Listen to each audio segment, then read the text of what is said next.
So in the end, which side was more convincing? Joining us now to analyze from Boynton Beach, Florida, is defense attorney Michelle Suskauer, and from Miami, Philip Snyder, a former Florida prosecutor.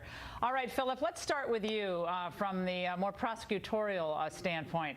How did the prosecution do as this trial moved forward? There was a lot of criticism early on about how they were not able to reach their benchmarks, burden of proof, and so things kind of changed as the case went on. But what's your take? Well, here's the thing. It's really a factor of two separate trials. From the moment the incident occurred on, I think the state did a very poor job. I think the fact that they allowed Mr. Zimmerman to enter in his statement without being forced to take the stand was a colossal error.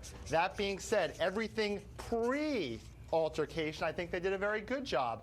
And I believe that if emotion is the one key factor that the jury places their hat on and places their weight in, there could be the possibility of a manslaughter conviction coming back. And Philip, you can chime in. You can't supplant emotion with where the facts are supposed to be in a case to prove that element of ill will or anger or visceral hatred of Trayvon Martin or a black person in order to prove that second-degree murder charge. Might be different from the manslaughter.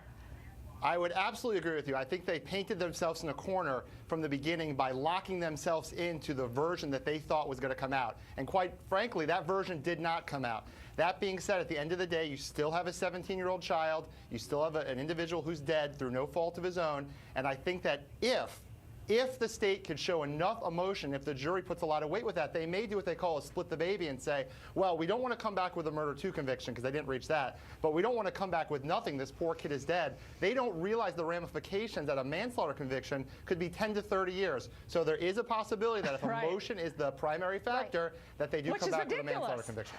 Philip, we only have a little time. Did you think that defense reenactment video that was allowed to be played in the closing, where he did the reenactment of what happened that night, was that powerful?